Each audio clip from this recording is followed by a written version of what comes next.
सबसे पहले भगवान भोलेनाथ के चरणों में प्रणाम करती हूँ, मेरा प्रणाम स्वीकार हो। आदि शक्ति माँ भवानी गौरा के चरणों में प्रणाम करती हूँ, मेरा प्रणाम स्वीकार हो। सभी देवी देवताओं के चरणों में प्रणाम करती हूँ, मेरा प्रणाम स्वीकार हो।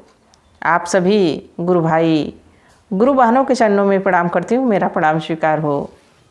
देखिए गुरु भाई गुरु बहनों, अगर मेरी वीडियो अच्छी लगती है तो लाइक करिए, शेयर करिए।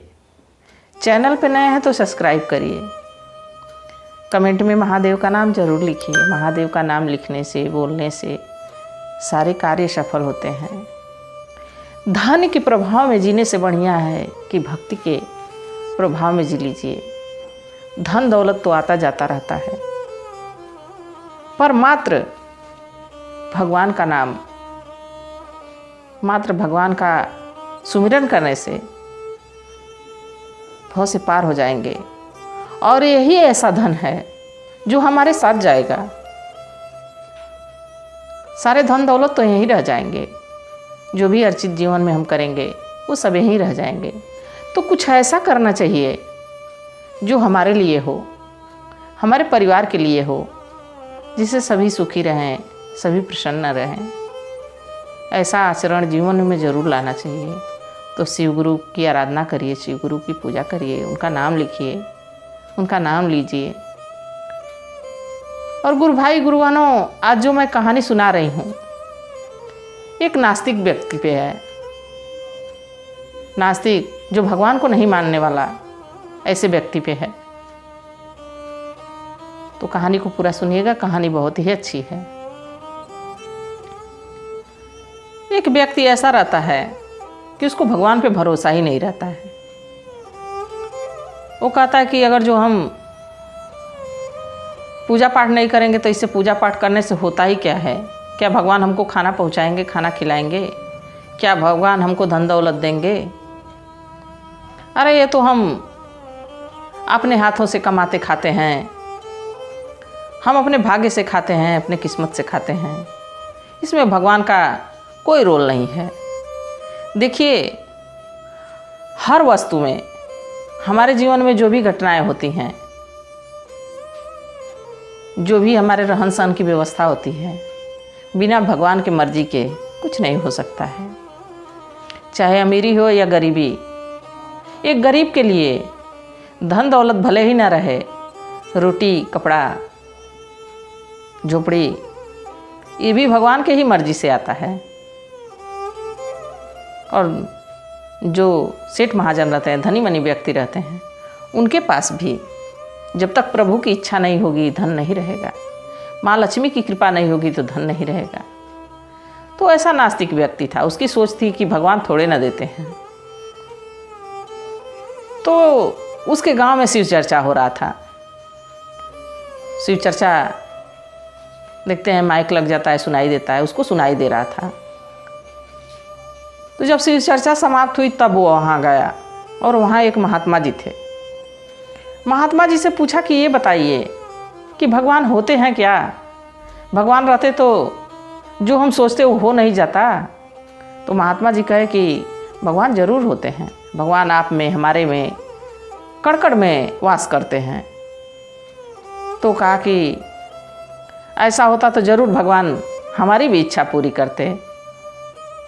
तो महात्मा जी कहे कि आप एक बार उनको याद करके देखिए। तो वो व्यक्ति कहा कि अगर जो मैं चाहूँ कि हमको खाना खिलाएं तो क्या वो खिलाएंगे? तो महात्मा जी कहे कि ज़रूर खिलाएंगे। वो व्यक्ति सोचा कि अगर जो हम गांव में ऐसा कुछ करते हैं, भूख प्यास से मरेंगे तो कोई ना कोई ला के खिला देगा। क्यों ना जंगल में चल के भगवान की परीक्षा लेते हैं कि देखें तो भगवान हमको खाना खिला देते हैं। महात्मा कहे कि अगर जो सच्चे दिल से आप भगवान को मानेंगे तो ज़रूर आपके खाने की व्यवस्था वो करेंगे। तो वो भी बहुत ढीठ व्यक्ति था। जंगल में चला गया और जंगल में जाके एक पेड़ पे चढ़ के बैठ गया और भगवान से कहा कि देखता हूँ कि भगवान हैं कि नहीं हैं। तो भगवान भी अपने होने का परिचय अपने भक्तों को ज़रूर देते हैं कि हम हैं। वो पेड़ पे चढ़ के बैठ गया सुबह से शाम हो गई, शाम से फिर सुबह हो गई। अब उसको भूख तेज लग गई थी, प्यास लग गई थी। बाकी वो जिद पे अड़ा था कि देखते हैं भगवान हैं, अगर जो हैं तो वही हमारी व्यवस्था करेंगे, वही हमको खाना खिलाएंगे, वही हमको पानी पिलाएंगे, हमारे खाने पीने की व्यवस्था वही करेंगे। यही सोच ही रहा होता है कि तब तक देखता है कि कुछ सेनापति, कुछ सेना हाथी घोड़े से उसी जंगल के रास्ते से आ रहे हैं और आके संजोग से उसी पेड़ के नीचे बैठ जाते हैं आराम करने के लिए। सोचते हैं कि आराम कर लिया जाएगा तो चला जाएगा, कुछ खा पी लिया जाए। वो लोग खाने के लिए जैसे खाना अपना निकालते हैं, जगह जगह अपना बैठ जाते हैं, सारे सैनिक अपना खाना भोजन अपना निकालते हैं और खाने की जैसे कोशिश करते हैं कि अब खाना खाया जाए। वैसे शेर बाघ की गरजने की आवाज़ आती है, जोर जोर से गर्जना होती है, जैसे लगता है कि कई सौ शेर एक ही साथ गरज रहे हों। सारी सेना भयभीत हो जाती है, सभी खाना को छोड़ देते हैं और अपने घोड़े जो बिदक जाते हैं दौड़ने लगते हैं इधर उधर। सभी सैनिक घोड़े को संभालते हैं, घोड़े पे बैठ के, और वहाँ से चले जाते हैं। खाना वहीं पेड़ के पास रह जाता है। फिर वो व्यक्ति देखिए कितना ढीठ था, गुरु भाई गुरु बहनों, एकदम निडर होकर उसी पेड़ पे बैठा था। भले जान चली जाए, बाकी तो नीचे उतरने के लिए तैयार नहीं था कि देखते हैं भगवान मेरे खाने की कैसे व्यवस्था करते हैं। खाना तो नीचे है, मैं तो ऊपर हूँ। इसके बाद खाना छोड़ के वो सैनिक चले गए, खाना वही ज़मीन पे नीचे पड़ा था। फिर शाम हो गई, पूरा दिन बीत गया, शाम हो गई। वो ऐसे ही पेड़ पे बैठा है, भूख प्यास से तड़प रहा है। तभी देखता है कि जब रात होती है तो कुछ डाकू उसी पेड़ के पास आते हैं।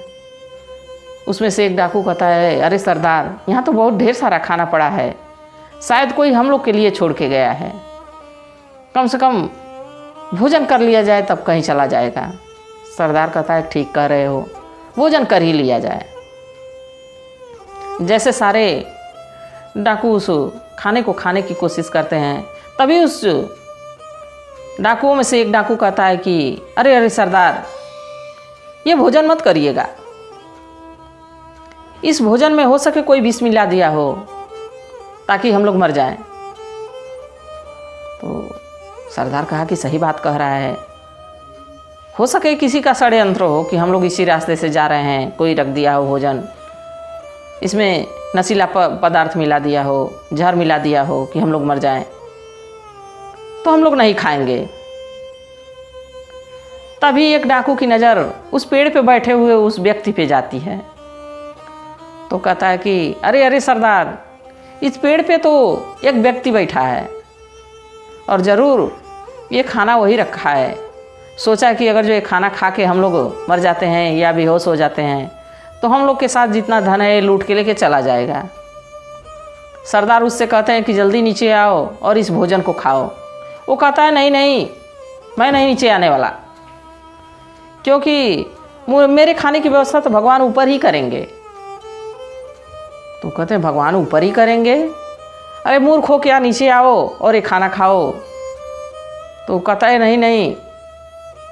तो सरदार समझ जाते हैं ज़रूर इसमें जहर मिलाया है, तभी आ नहीं रहा है। एक डकैत क्या करता है, खाना उठाता है, पानी उठाता है। सरदार कहते हैं, लेके जाओ ऊपर और ऊपर ही उसको खिलाओ। और वो सरदार जब कहता है तो उसमें से एक डकैत खाना उठाता है और पानी उठाता है, पेड़ पे चढ़ जाता है। 2-3 डकैत ऊपर चढ़ जाते हैं, उसको ज़बरदस्ती खाना और पानी पिलाते हैं और खिलाते हैं। तो महादेव का वो धन्यवाद कहता है, मान गए प्रभु, आपको, आपकी लीला को मान गए। आप जैसे हैं वैसे ही रहेंगे, भोले भंडारी, भोले दानी, महादानी। आज हम आपको मान गए कि अगर जो मनुष्य सच्चे हृदय से, सच्चे मन से आपको याद करे तो आप कहीं भी जा सकते हैं, कुछ भी व्यवस्था कर सकते हैं। तो बड़ा प्रसन्न हुआ। तो देखिए, जैसे भगवान भोलेनाथ अपने उस शिष्य को अपने होने का प्रमाण दिए, मैं भी शिव गुरु से प्रार्थना करूंगी कि हे शिव गुरु, जो भी हमारे गुरु भाई, गुरु बहन आप पे भरोसा करते हैं, विश्वास करते हैं, होने का अपने प्रमाण उनको दीजिए, उन पे अपनी दया दृष्टि बनाए रहिए, उन पे अपना आशीर्वाद बनाए रहिए, उनके परिवार पे बनाए रहिए।